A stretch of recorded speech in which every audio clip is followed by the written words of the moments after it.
man maa ngi tudd Cheikh Ahmed Tidiane Pouy nekk secrétaire général union communale des mareyeurs de Thiès plus leur porte-parole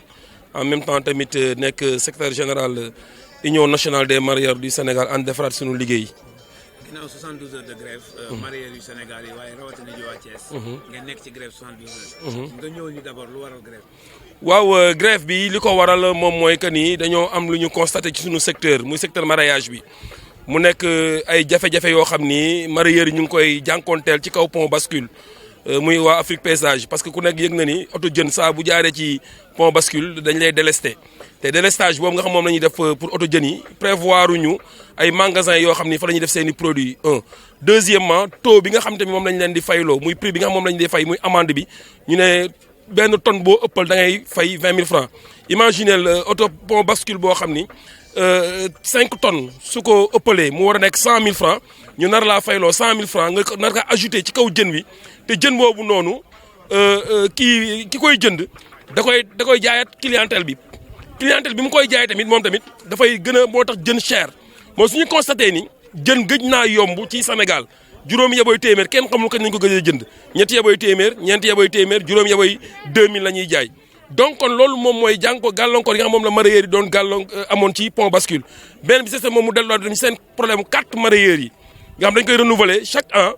30 000 francs te ku ne xam na ni am na yeneen carte professionnelle yoo xam ne ñu ngi fi par ñeenti at lañ koy renouveler ou bien par juróomi at te parfois sax du yegg ci prix boobu noonu ñu constaté ni yooyu daal ak yeneen jafe-jafe yoo xam ni mareyeurs yi ñu ngi koy jànkuwanteel ñoo xam dañuy wax ci turu mareyeurs yi te ñoom nekkuñu ay mareyeurs en activité ndax ñoom dañuy politique seen poche rek moo leen fa nekkal seen intérêt bopp rek moo leen fa nekkal looloo waraloon ñu décrété woon arrêt de travail du grève arrêt de travail lañ defoon pour 72 heures pour que ñu wan population bi kat ni les vrais acteurs nii la muy waa UNAMS loolu moom moo waroon arrêt de travail bi pour 72 heures. arrêt de travail 72 heures muy partout dans le Sénégal. li gën a concerné Thiès muy li nga xam ne mooy TF 143 bi nga xam ne mooy marché Sam. ñu jox leen sommation délai 48 heures pour ngeen quitter les lieux. waaw loolu lan ngeen ci wax. waaw ñun tamit ñun waa Thiès dañoo affilié wu ci union boobu noonu moo tax ñoom bi ñuy xeex loolu noonu ñoom dañu wax leen ñun tamit kat suñu activité ci niveau marché Sam dafa menacé wu kon na ngeen ñu ñëw jàppale ñu ci. grève boobu noonu moo tax ñu dem ñun bokkoon ci grève boobu noonu ñun waa Thiès waaw jot nañu nag sommation boo xam dafa jógee ci maire tout récemment dégg naa démb la ko fi indi mu jox ñu délai pour 48 heures mu ne site bii nii kat dafa am def nañ délibéré wu tribunal nii famille feu Ana Faye ñoom ñoo ko moom mais d'après nos informations bi ñu demee chemin de fer jox nañu droit réelu site bi mu nekk numéro TF 143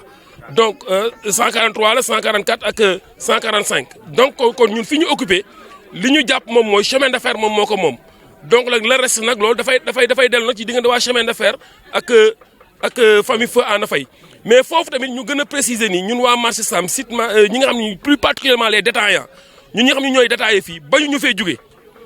bañu ñu defaral ñu fii mais dañoo ni naka lañ ñu koy defaralee ak suñ ñu ko defaralee ba pare ci yan loxo lañ koy teg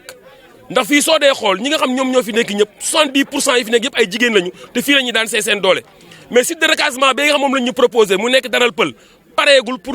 détaillants yi war faa war a mën a dem la tax ñu ne mënuñu ko ñu faa dem moom mooy benn yoon bi ñu war a jaar pour dem fa baaxul deuxièmement mooy site bi nga xam moom lañ ñu proposé defal ñu fa ay abri yoo xam ni pour ñu war faa war a mën a def correctement nos travail amul lumière amul sécurité amul dara te ku ne xam na ni mareyeur ay millions lay investir ci wàllu produit yi nga xam moom lay jaay donc kon looloo tax ñu ne ñun site benn pareeguñu pour ñu dem fa foofu nag ñu ngi tàllal loxo préfet pour ni ko pour ñu mu woote waxtaan ñu gën a toog waxtaan xool projet bi naka lañ koy tëggee ñun ñëpp ñu bokkandoo ñu indi suñu xalaat parce que ñun tamit bëgg nañu xar kanamu marché bi mu jógee ci nii parce que ku xool marché bi nii mu mel nii ñaaw na lu mel ni Thiès deuxième ville du Sénégal ñu ne marché bi nii la mel te ñuy wax Sénégal émergence kon ñu bëgguñu xar kanam bu mel nii kon bëgg nañu ko defar fii nii mais condition bi daal bi ñu bëgg daal moom mooy ñu toog ak ñoom ñu waxtaan ci nan lañ koy defaree ak nan lañ fiy toogee ci ak lan lañ koy teg waaw sóoraale population bi moom moo tax sax ñu ne ñun du ñu dem daral pël premièrement parce que tey ki nga xam ne da ngaa jox dépense ñetti téeméer ou bien nga jox dépense ñeenti téeméer mu war a génne paas parce que ku ne xam ne da ngay ñëw ba marché Sam nga paasaat dem ginnaaw base loolu benn coût la boo xam day reposé wu ci panier ménagère bi ñun sóoraale population moom moo gën a waral sax ñu ne ñun nañ ñu defaral site bii nii muy marché Sam ñu toog fi parce que marché Sam moo gën a accessible ci population bi parce que moom moo gën a nekk ci centre ville bi parce que ku jógee mën na faal mën nga fay ñëw ku jógee fayu mën nga fay ñëw ku jógee Seras mën nga fay ñëw foo mën a jógee ci Thiès mën ngaa ñëw fii nii te doo am benn jafe-jafe ci wàllu transport mais suñ ko yóbboo fee ne na population bi xam ni beneen jafe-jafe day daal di ñëwaat ci seen kaw ndax dañuy paas ñëw fekk suñu foofu noonu di jënd si foofu noonu jën. est-ce que ay ndaje jotoon nañ ko amal seen diggante ak autorités yi nga xam ne ñoo naan ko dëkk bi. waaw daje yi am na daje yooyu am na mais malheureusement acteurs yi ñu xam moom la ñu waroon waxtaanal dëgg-dëgg waxtaanuñoo ak acteurs yooyu noonu acteurs principaux yi. parce que dégg nañu ni am na ay mareyeurs yoo xam dem nañu fa ñu wax ci turu mareyeurs yi peut-être ñoom mën nañu wax ñoom seen tur lañ koy waxee parce que ñu dañoo am suñu association bu légal kayit yaa ngi nii ñu fal suñu président Habib Guène ci mandat assemblée générale voté ko ñu am suñu règlement am suñu statut mais nag am na ñoo xam nag ni ñoom la ñu waxal mais ñun ñi nga xam ne ñooy détaillants yi plus particulièrement ñi nga xam ñoo nekk fii ci site marché Sam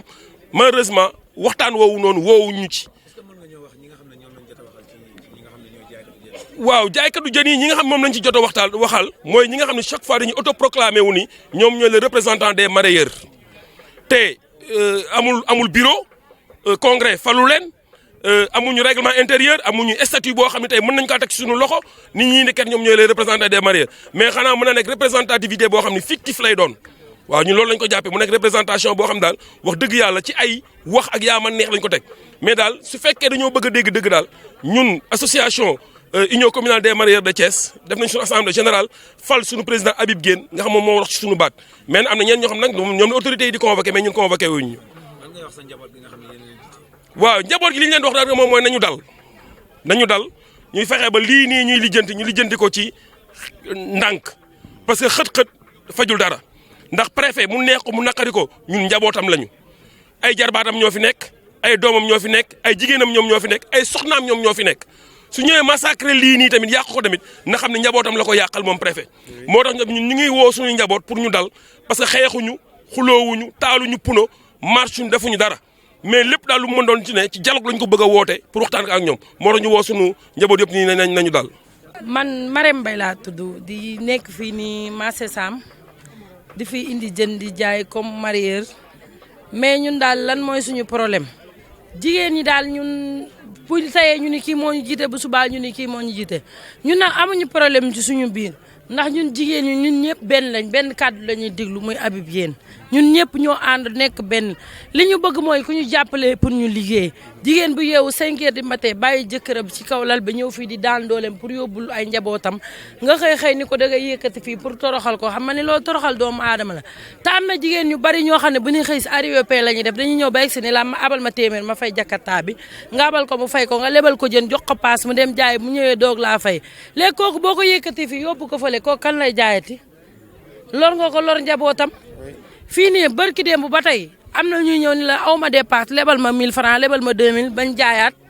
loolu bu continuer fan lañ jëm te ñooñu seen njaboot lañ bàyyi ñoo leen war a dundal di góor ñi bëgg góor ñi yéene nañ mais liñ bër bu war lépp mënuñu ko kii day jàpp fii kii jàpp fii léegi jigéen ñi war a jàpp fii nag ñu toog fi yor seen i mbaar defaral ko seen bopp toog di jaay ñu ni ñoom dañ leen fi jëlee ñooñu buñ leen fi jëlee fa la ñu leen di yóbbu mbalit la fee ku fa dem ña fa nekk dañ chaque jour ñu gis fa jaan 12 yañ fa defar man xajuma ja kon léegi ñun fan lañ jëm nañu dimbali te yàlla tax bàyyi ñu fii dañuy ñaan nag xuloowuñu xeexuñu ci non violence lañ koy defee détaillants yi ñooy ñaan ñu bàyyi ñu fii te yàlla tax ñu jaay ñun xuloowuñu xeexuñu chaque jour ñu jàpp suñu jën yóbbu ko prison ba te taxul ñu xeex ak ñoom dañ leen a bàyyi xam ne ñun ñooy wut te ñoo amul doole ki am doole nag te bëgg ñoo jaay doole ñoo ngi koy ñaan mu dimbali ñu bàyyi lépp mu sedd. doy na waar daal li ñëpp di jooy rek ndax ñun xëy fekk ñu fii ñu toog di fi suturloo lu mat junni nit suba gu ñu xëyee kenn ku ci nekk dangay ñëw fi pour daan sa doole rek ñu xëy ni la tey dañ la fiy jëlee dañ lay yóbbu fële te fi ñu la war a yóbbu amul lenn defuñu fa dara tali bi baaxul mbalit mi bari na te kuy détaillé mënu faa dem détailleur mënul dem foofu ndax nit mënul yor dépense 2000 francs jóge fii paas 800 bëgg a jënd bëgg a ndugg loolu mënul nekk ñun ànduñu ci xanaa ku ñu dimbali ñu fii ñu ne bu ñu amee ku ñu ko mën a defaral bu dee da koy defar ñu randatu mu defar ndax espace bi yaatu na bari nay place yoo xamante ne am na ñoo xam tooguñu ci bu ñu fa randatoo mu defar benn côté ñu randatuwaat ñu ñëw toog liggéey ndax ñun ay maga fi ne ak ay xale ak ñoo xamante ne nii dañoo xëy di fi suturloo rek dépense rek lañ fi daw ak lu ñu am rek donc lañ fi def. mais le déplacement daal ngeen di bañ. moom la ñuy bañ moom dem ñëwaat dañ ñu ko proposé nee na bu ñu fi xasee ba jógee dootuñu fi ñëwaat loolu la ñu wax bu ñu fi xasee ba jógee jeex na dootuñu fi ñëwaat. Je me présente, moi je m'appelle Albert, parce que nous, ce qu'on est en train de discuter là, je sais que ça sert à quelque chose, parce que nous on est trop fatigués. On est là, on est venu ici pour travailler, simplement pour gagner quelque chose. C'est pas pour s'amuser et parler d'autres choses. Nous, on a deux différents candidats qui nous fatiguent ici. Il y a Habib, il y a Diaw. Nous, notre président, c'est Habib. Diaw, il n'est pour rien. Nous, on n'est pas d'accord avec lui. Mais il refuse de rester tranquille. Mais nous, s'il ne reste pas tranquille, on va prendre notre décision pour lui faire mal. Et vous avez organisé une assemblée générale pour élire M. Habib. On a déjà fait ça. On a élu un bureau à cause de Habib. C'est Habib qu'on veut. Donc, on n'a qu'à nous donner Habib. Habib, c'est le président d'ici. Personne d'autre. Personne d'autre, on ne l'aime pas. Habib, on gère Habib. On ne gère plus personne ici. Il y a Habib qu'on attend ici. Simplement que Habib qui va gagner, c'est lui qui gagnera toujours. Merci beaucoup. Par rapport à la sommation, vous avez reçu une sommation pour quitter les lieux. Qu'est-ce que vous en pensez? Ça, c'est juste le préfet qui veut tromper les gens. Mais il a reçu quelque chose par le ministre. Donc, il va nous laisser travailler. Nous, on va travailler ici. On ne va pas bouger. Nous, on reste ici pour gagner notre pain ici. Merci.